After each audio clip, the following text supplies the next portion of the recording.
Maswerte itong former Lakers player na si Alex Pudge matapos na maging parte ng in-season championship ng Lakers. Ngayon kabilang na rin siya bilang West Champion sa Dallas at posibleng siyang first NBA player na manalo ng in-season championship at NBA championship sa isang season. Pero bago yan, Rudy Gobert isa sa main factor kaya natalo ang Wolves laban sa Dallas Mavericks. Hindi daw nito deserve ang Depoy Award dahil isa raw itong defensive liability sa playoffs.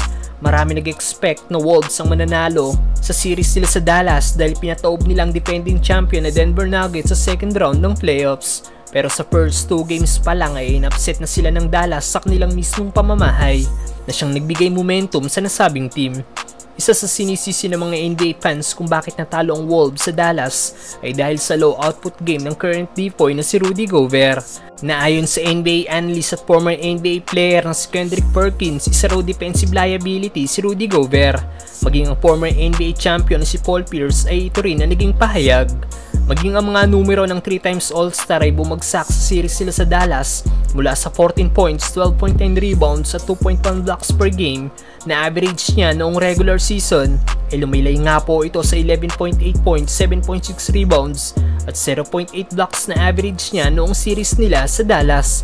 Mababang rebounding numbers mula sa isang 7'1" big man na starting center. Anong masasabi nyo dito mga brother? Samantalang former Lakers player na si Alex Pudge maswerte dahil mula sa pagiging member ng in-season championship ng nasabing team, ngayon parte na rin siya ng West Championship ng Dallas Mavericks at may chance rin siyang makuha ang unang niyang kampyonato. Ang two-way player nga pong si Alex Pudge ang posibleng maging first player sa history ng NBA na manalo ng in-season championship at NBA championship ng parehas ng season. Dahil matatandaan natin na parte si Alex Pudge ng IST Championship ng Lakers noong December bago ito winave ng nasabing team at pumirma naman ito ng two-way contract sa Dallas na ngayon ay ang West Champion.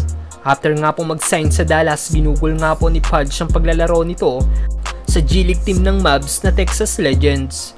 2 games nga lang po nakapaglaro sa regular season ng Dallas si Pudge kung saan naging notable game nito ay noong last game ng Dallas kontra OKC at nagtala ito ng 11 points, 2 rebounds sa 3 steals. Ngayon 4 na panalo na lang at history ang magagawa ni Alex Pudge bilang first NBA player na nanalo ng IST Championship at NBA Championship sa isang season.